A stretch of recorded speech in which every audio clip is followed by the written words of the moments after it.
నీతి కథలు టీవీ. మధ్యాహ్నం 12 గంటల సమయం. సీతాపురం ఊరి రచ్చబండ మీద గంగయ్య భద్రయ్య దర్జాగా పడుకొని ఆవులిస్తూ ఎండ మండిపోతుంది. వాళ్ల భార్యలు సూరమ్మ కాంతమ్మ పొలం నుండి తలమీద గడ్డి మోపులు పెట్టుకుని ఆయాసపడుతూ అక్కడికొచ్చారు. ఏవండి గంగయ్య గారు, సూర్యుడు మాడు పగలగొడుతున్నాడు. ఊర్లో మగవాళ్లంతా పొలాల్లో చెమటోడ్చుతుంటే మీరు మాత్రం మరుగు మీద పడుకుంటే పొట్ట ఎలా నిండుతుంది? ఓ సిప్పిచ్చి సూరమ్మ, నా అలాంటి తెలివైన వాడితో గడ్డి కోయిస్తావా ఏంటి? నేను మన దరిద్రం శాశ్వతంగా పోయే గొప్ప ఉపాయం గురించి ఆలోచిస్తున్నాను. డిస్టర్బ్ చేయకు. ఓహో, మా ఆయన కూడా మీతో పాటే గుర్రు పెడుతున్నాడు.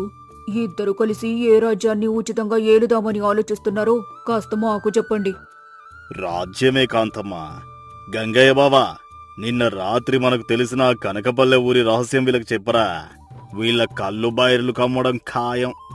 సూరమ్మ, పక్కనే ఉన్న కనకపల్లె ఊరి జనమంతా నిన్న రాత్రికి రాత్రే మాయమైపోయారు. కుక్కలు పిల్లులతో సహా అంతా ఖాళీ. మనుషులు లేనూరా? ఒకే రాత్రిలో ఊరంతా మాయమవ్వడమేంటండి? వాళ్ళందరూ ఎక్కడికి పోయారు? అదెవరికీ తెలియదు. పొయ్యి మీద వంటలు, ఇళ్లల్లో ఉన్న సామాన్లు, బియ్యం బస్తాలు అన్నీ అలాగే వదిలేశారట.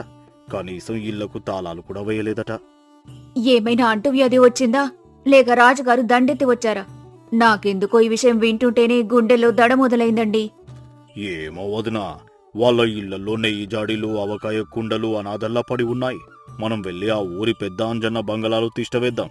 ఇక పనులు చేయాల్సిన పనే లేదు. అమ్మ బాబోయ్, అదృష్టమంటే మనకే వదినా. వాళ్ళెందుకు వెళ్లారో దేవుడికే తెలియాలి కాని ఆ ఊరిప్పుడు మన పాలిట స్వర్గం. ఆ కనకపల్లి జమీందారు బంగళాలో వారం రోజులు ప్రశాంతంగా గడుపుదాం. ఎవరి అడ్డంకి ఉండదు. పదండి, ఇప్పుడే మూటలు సర్దుకుని బయలుదేరుదాం. సాయంత్రం 4 గంటల సమయం. గంగయ్య భద్రయ్య తమ భార్యలతో కలిసి దర్జాగా నడుచుకుంటూ కనకపల్లె ఊర్లోకి అడుగుపెట్టారు. ఊరంతా నిర్మానుష్యంగా భయంకరమైన నిశ్శబ్దంతో ఉంది. గాలికి ఇళ్ల తలుపులు కీచ్కీచ్మని ఊగుతున్నాయి. అబ్బా, ఏంటండి ఈ ఊరు, ఎంత భయంకరంగా ఉందో! కనీసం పిట్ట కూత కూడా వినిపించడం లేదు. నాకెందుకో చాలా భయంగా ఉందండి. భయం దేనికి సూరమ్మ? పనులు చెప్పే నాదుడే లేడు, పన్నులు అడిగేవాడూ లేడు. అదుగో ఆ వీధి చివర కనిపిస్తోంది చూసావా? అదే ఊరి పెద్ద అంజన్న బంగళా. పదండి. అవును వదినా, భయం వదిలేయండి. ఆ బంగళాలో నెయ్యి కుండలు, పట్టుపరుపులు మన కోసం ఎదురు చూస్తున్నాయి. త్వరగా వెళ్దాం రండి. నలుగురు మెల్లగా అడుగులు వేసుకుంటూ అంజన్న జమీందారి బంగళా లోపలికి వెళ్లారు. హాల్లో ఎవ్వరూ లేరు. కాని గాలికి కిటికీ రెక్కలు దబదబా కొట్టుకుంటున్నాయి. అబ్బా, ఇల్లు ఎంత విశాలంగా ఉందో బావా! ఈ పట్టు పరుపుల మీద పడుకుంటే నిద్ర దానంతటదే వస్తుంది. వదినా, ఇటు రావే. ఇక్కడ చూడు, అంజన్న గారింట్లో వేడివేడిగా వండిన నేతిగారెలు పళ్ళెంలు అలాగే పెట్టున్నాయి. అదేంటంటే కాంతమ్మా, ఊరి జనాలు నిన్న రాత్రే వెళ్లిపోయారు కదా, మరి ఈ గారెలింకా వేడిగా ఎలా ఉన్నాయి? నిజమేనే, దీనిలోంచి ఇంకా పొగలు కూడా వస్తున్నాయి. పక్కనే గిన్నె నిండా పులిహోర కూడా ఉంది. ఎవరైనా ఇప్పుడే వండినట్లుగా ఉంది. ఏవండి, నాకైతే మతిపోతుంది. ఈ వంటలు మనుషులు చేసినవి కాదేమో, ఇవి దయ్యాల వంటలేమో. మనం ఇక్కడ్నుంచి వెళ్ళిపోదాం పదండి. నీ ముఖం! దయ్యాలు వంటలెందుకు చేస్తాయి వదినా? ఎవరో దారిన పోయేవాళ్ళు వచ్చి పండుకొని మనం రావడం చూసి పారిపోయి ఉంటారు. మా ఆయన చెప్పింది కరెక్టే వదినా. ఎవరుండితే మనకెందుకు, మంచి ఆకలి మీదున్నాం. ముందు కూర్చొని నలుగురం కడుపు పగిలేలా తిందాం.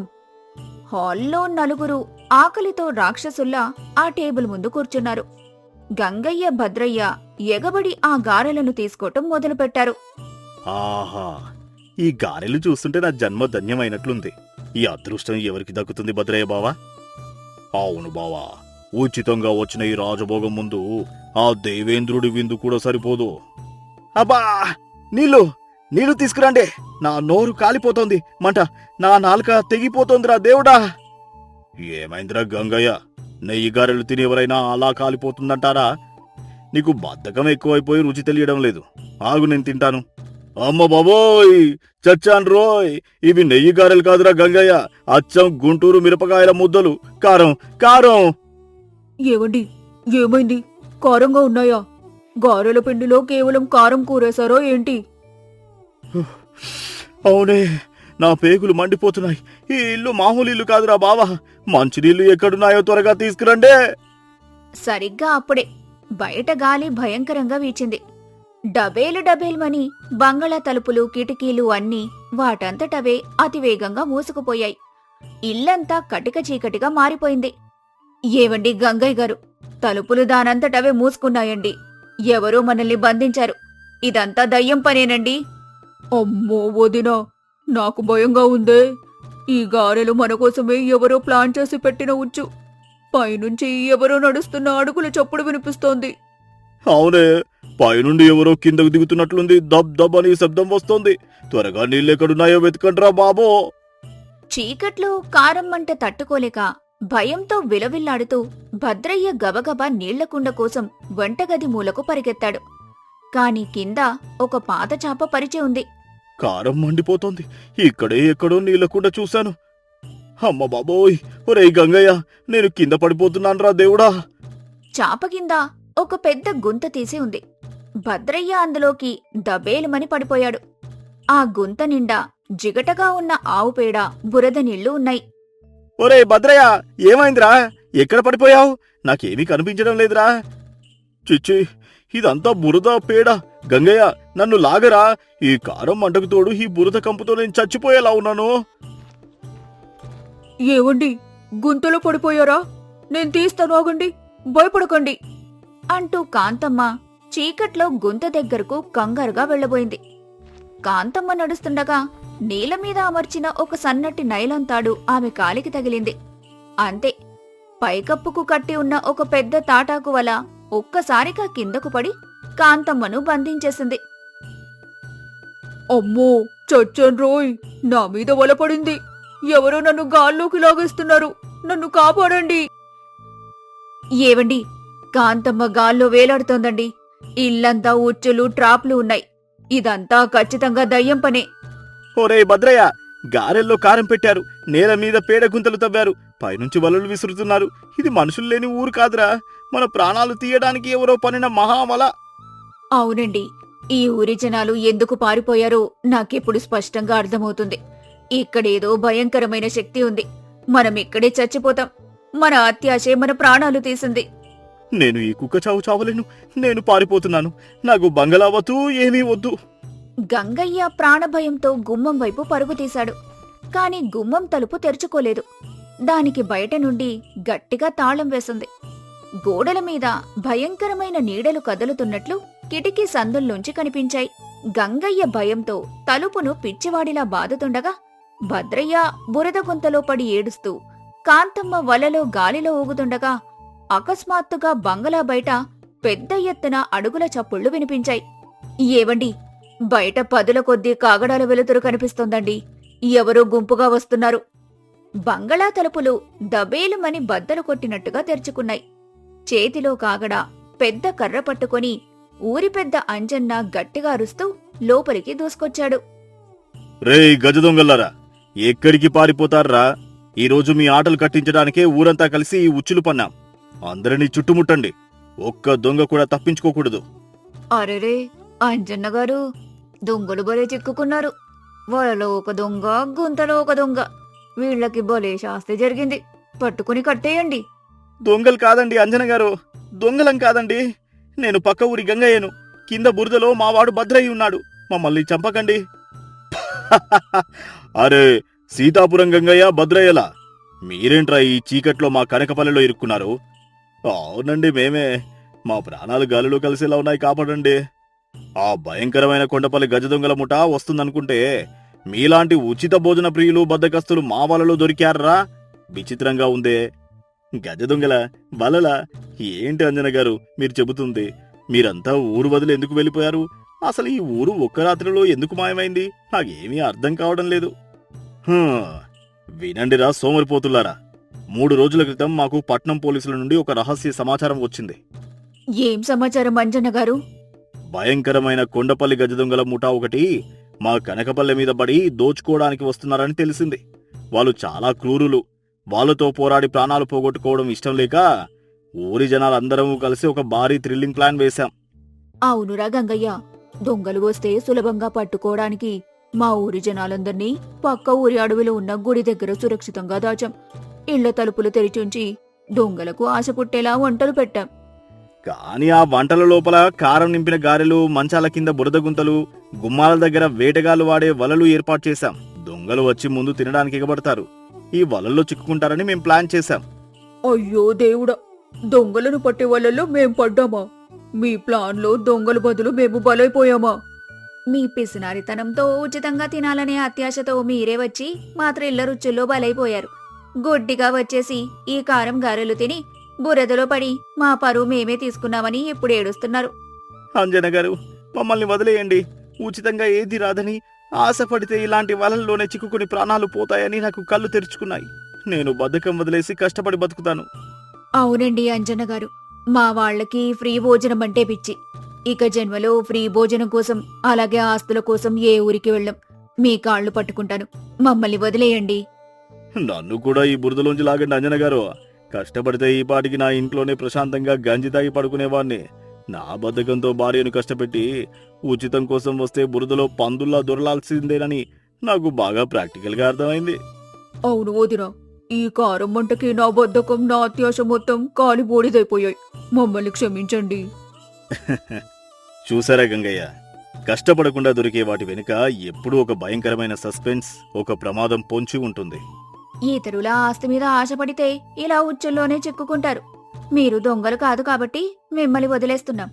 అదే దొంగలైతే ఈ పాటికి పోలీసులకు అప్పగించేసేవాళ్లం. వెళ్లి ఊరి చెరువులో శుభ్రంగా ముఖాలు కడుక్కొని మీ ఊరికి పారిపోండి.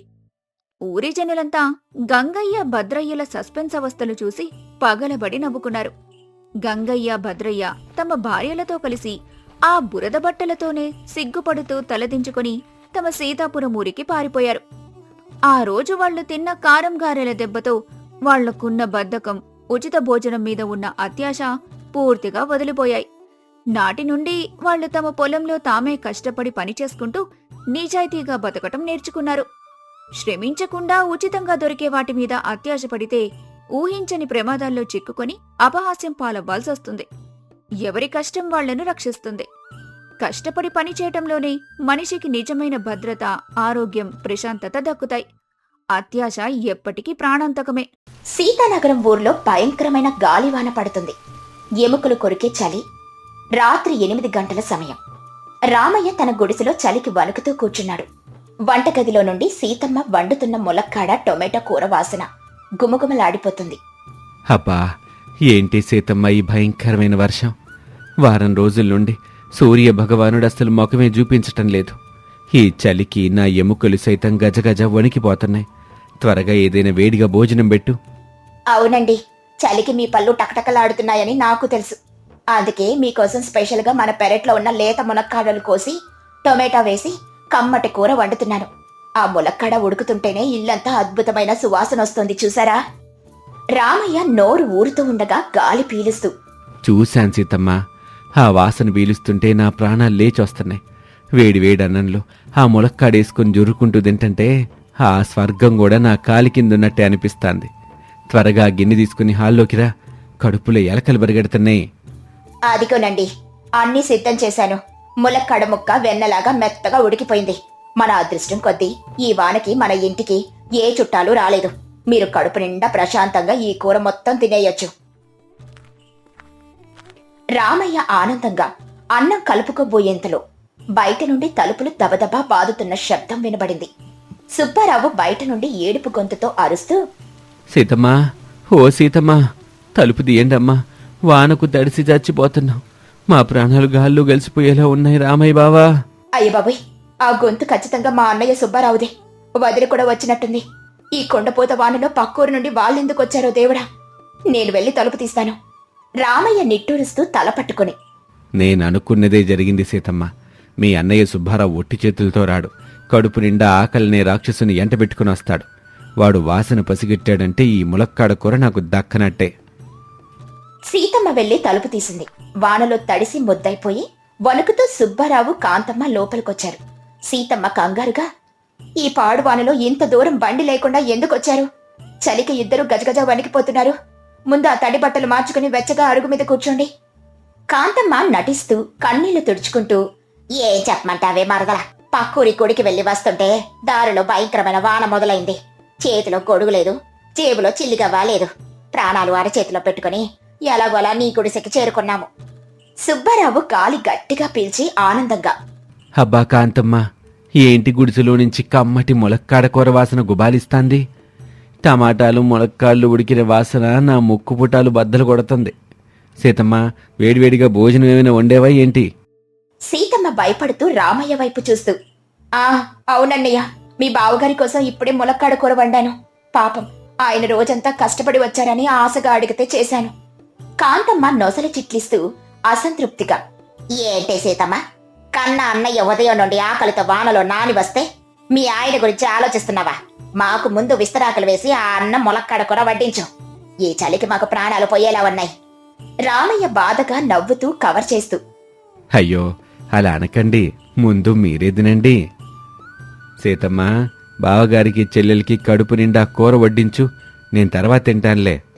సీతమ్మ ఇద్దరికీ విస్తరాకులు వేసి వేడి వేడి అన్నం ములక్కాడ కూర వడ్డించింది.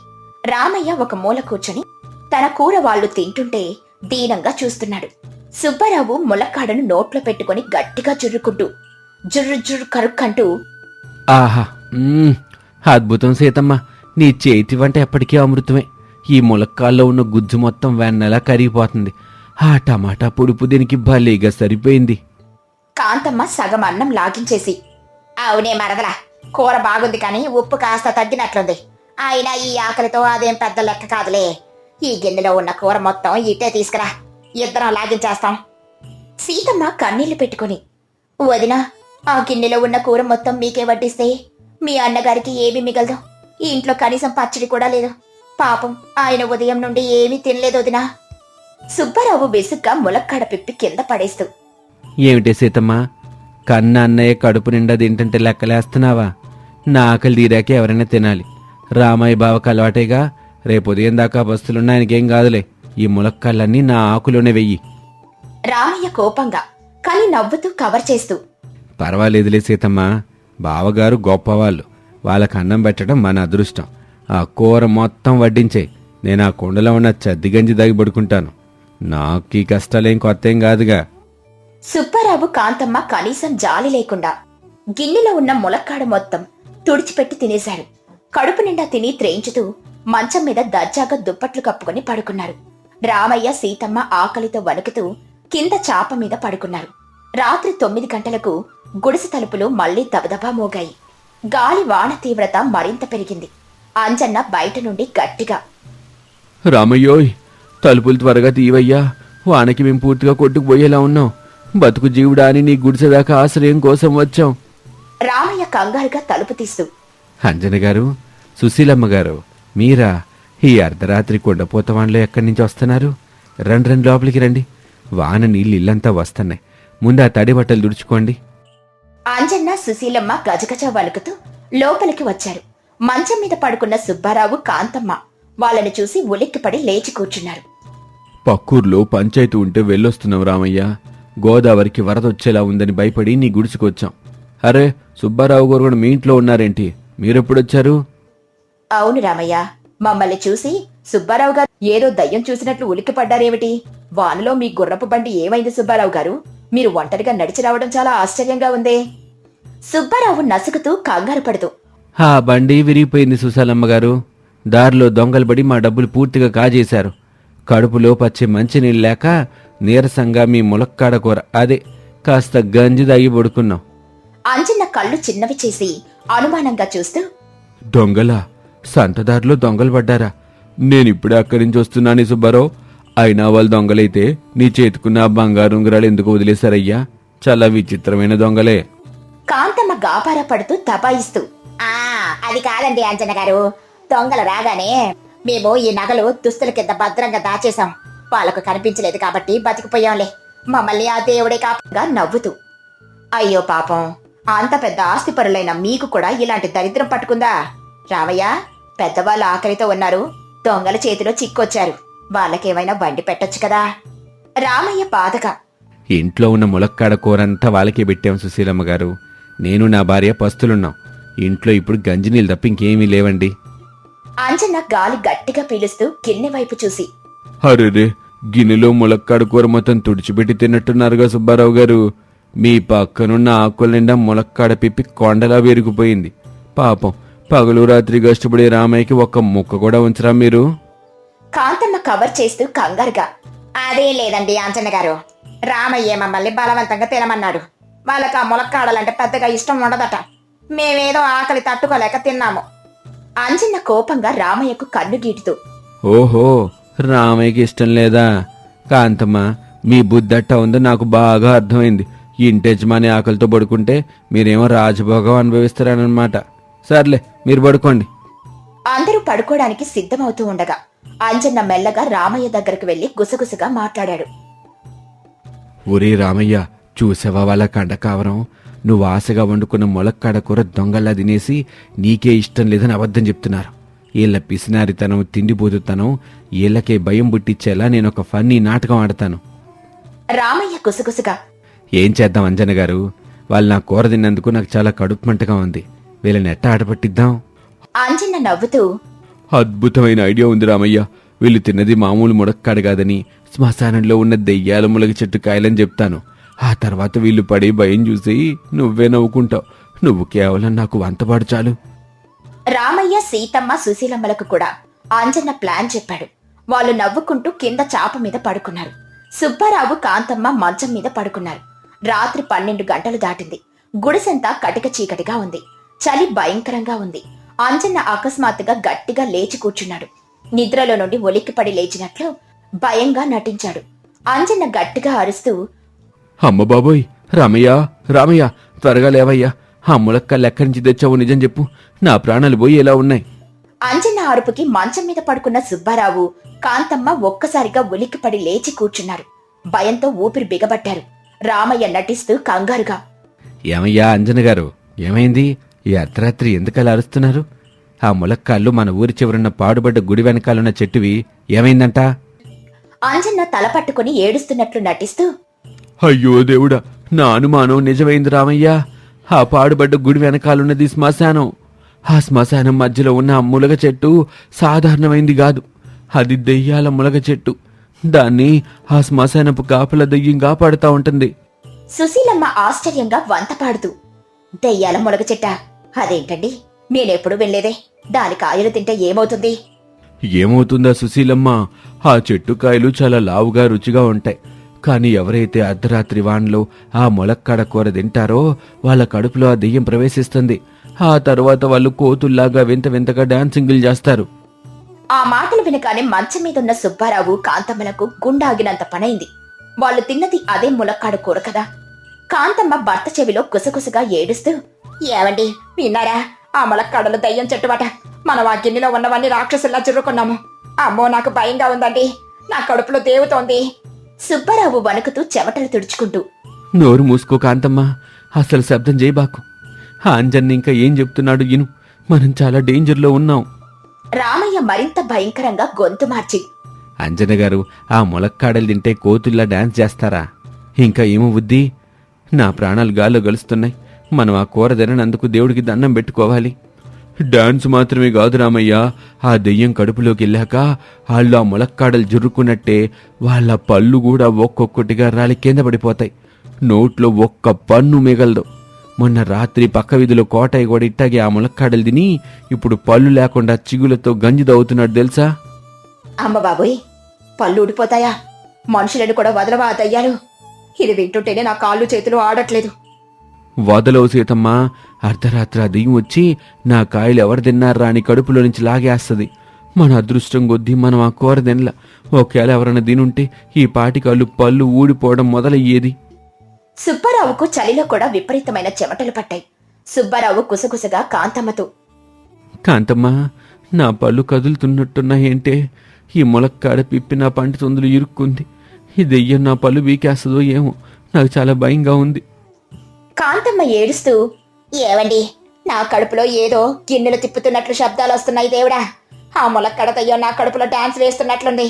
నాకు పళ్ళు పోతే నేను బ్రతకలేను. నా నగలు పోయినా పర్వాలేదు, కానీ నా పళ్ళు నాకు ముఖ్యం. గుడిసె బయట గాలివాన భయంకరంగా ఉంది. అంజన్న ఒక కర్ర తీసుకుని నేల మీద టక్ టక్ అని భయంకరంగా కొడుతూ శబ్దం చేస్తున్నాడు. దానికి తోడు వింత వింత అరుపులు అరుస్తున్నాడు. అంజన్న వింత గొంతుతో, ఓ దెయ్యమా, ఇంట్లో ఎవరు నీ ములక్కాడలు తినలేదు. మమ్మల్ని వదిలేసి వెళ్ళిపో తల్లి. ఎవరైతే ఆ ములక్కాడలు జురుక్కున్నారో వాళ్ళ పనులు పిక్కో. సుశీలమ్మ గట్టిగా అరుస్తూ, అమ్మో అంజన గారు, ఆ దయ్యం మంచం కిందకే వెళ్తుంది. సుబ్బారావు గారు, కాంతమ్మ గారు, జాగ్రత్త, ఆ దయ్యం మీ కడుపులో ఉన్న ములక్కాడ వాసన పసిగట్టి మీ దగ్గరకే వస్తుంది. సుబ్బారావు గజగజ వణుకుతూ, కాంతమ్మ, దెయ్యం వచ్చేసింది. అదిగో దాని చల్లటి గాలి నా కాలికి తగులుతుంది. నా పళ్ళు ఊడిపోతాయంట. త్వరగా ఏదైనా మంత్రం చదువు కాంతమ్మ.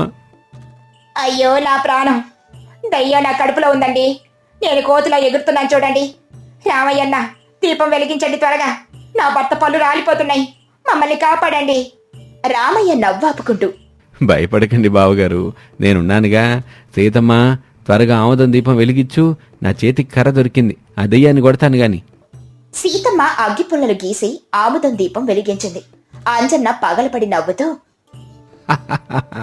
ఏమిటి సుబ్బారావు గారు, మీ కోతి డాన్స్ అద్భుతంగా ఉంది. దెయ్యం ములక్కాళ్ళు తింటే భలే ఎగురుతున్నారు. మీ పళ్ళన్నీ భద్రంగానే ఉన్నాయా, లేకేమైనా రాలిపోయాయా? రామయ్య ఆశ్చర్యం నటిస్తూ, అరెరే, ఇదేంటి బావగారు, మీరు ములక్కాళ్ళు తినలేదని కదా చెప్పారు. ఇప్పుడేంటి ఆ ములక్కాడ పిప్పి మీ పళ్ళ సందులు ఇరుక్కుంది? పగలు రాత్రి కష్టపడి వండుకున్న నా కూర మొత్తం మీరే లాగేశారా? సీతమ్మ బాధగా చూస్తూ, అన్నయ్య, నా ఇంట్లో ఉన్న కమ్మటి ములక్కాడ కూర దొంగల్లా తినేసి కడుపు నిండలేదని నన్ను దరిద్రరాలివి అని తిట్టారు. మీరు మాత్రం నా భర్త ఆకలి తీర్చకుండా కడుపు నిండా చుర్రుకొని దయ్యం భయంతో ఇప్పుడు డాన్సులు వేస్తున్నారా? మీకసలు మనసుందా లేదా? సుబ్బారావు, కాంతమ్మలకు అసలు విషయం అర్థమైంది. ములగ చెట్టు దయ్యం లేదని, పళ్ళు ఊడిపోవని, అదంతా నాటకమని వాళ్లకు తెలిసిపోయింది. వాళ్ళ ముఖాలు సిగ్గుతో అవమానంతో చిన్నపోయాయి. తల ఎత్తుకోలేకపోయారు. సుబ్బారావు తలదించుకుని వణుకుతూ చెమటలు తుడుచుకుంటూ, రామయ్య బావా, నన్ను క్షమించు. నా తిండి బోతుతనం నన్ను మృగంలా మార్చేసింది. నా కోసం వండిన కూరగా పోయినా నీ ఆకలి తీర్చకుండా నేను రాక్షసుల్లా లాగేశాను. దెయ్యం భయంతో నా పళ్ళు పోయాయని ఎంత భయపడ్డానో నాకేం తెలుసు. ఈ అవమానం నాకు జరగాల్సిందే. కాంతమ్మ కన్నీళ్లతో సీతమ్మ చేతులు పట్టుకుని, నన్ను క్షమించే మరదల సుశీలమ్మ గారు, మమ్మల్ని క్షమించండి. నేను వదిన హోదా మర్చిపోయి ప్రవర్తించాను. మేము ఆకలితో ఉన్నామని మీరేమీ తినకుండా మాకు పెట్టారు. కానీ మేము ఎంత నీచంగా ప్రవర్తించామో ఆ దయ్యం భయంతో నాకు కళ్ళు తెరుచుకున్నాయి. మాకు గట్టిగా బుద్ధొచ్చింది. అంజన్న గంభీరంగా, చూశారా సుబ్బారావు గారు, భోజనం అనేది పంచుకొని తింటే అమృతం, పక్కవాడు ఆకలి కొట్టి తింటే అది విషం. మీరు కోటీశ్వర్లు కావచ్చు, కానీ ఇతరులకు పెట్టని మీ ఆస్తి ఎందుకు కొరగాదు. మీ స్వార్థానికి బుద్ధి చెప్పడానికే మేము ఈ నాటకం ఆడాం. ఇప్పుడైనా మీ తప్పు తెలుసుకున్నారు, అదే సంతోషం. నిజమే అంజన్న గారు, నా బుద్ధి గట్టి తినింది. పక్కవాడికి పెట్టకుండా తింటే కడుపులో ఎంత భయం ఉంటుందో నాకు అర్థమైంది. సీతమ్మ, రామయ్య బావ, నన్ను క్షమించండి. నా తప్పు నేను సరిదిద్దుకుంటాను. సుబ్బారావు తన తప్పుకు ప్రాయశ్చిత్తంగా రామయ్యకు క్షమాపణ అడిగాడు. అతను మొదటిసారి ఇతరుల ఆకలి విలువను అర్థం చేసుకున్నాడు. ఆ రాత్రి కుండపోత వర్షంలో కూడా ఆ చిన్న గుడిసెలో ఆనందం వెల్లువిరిసింది. ఆరుగురు కలిసి సుబ్బారావు కోతి డాన్స్ గుర్తు చేసుకుని జోకులేసుకుంటూ ఆనందంగా గడిపారు. మరుసటి రోజు ఉదయం వాళ్ళు తమ తప్పుకు ప్రాయశ్చిత్తంగా రామయ్యకు వారం రోజులకు సరిపడా సరుకులు కొనిచ్చి సంతోషంగా తమ ఊరికి వెళ్లిపోయారు. ఈ కథలోని నీతేంటంటే, ఎదుటివారి ఆకలిని గుర్తించకుండా స్వార్థంతో మొత్తం తామే తినాలని చూస్తే చివరికి భయం, అవమానాలే మిగులుతాయి. ఉన్నదాన్ని 10 మందితో పంచుకుని తిన్నప్పుడే మనిషికి నిజమైన సంతోషం, ప్రశాంతత మరియు సమాజంలో గౌరవం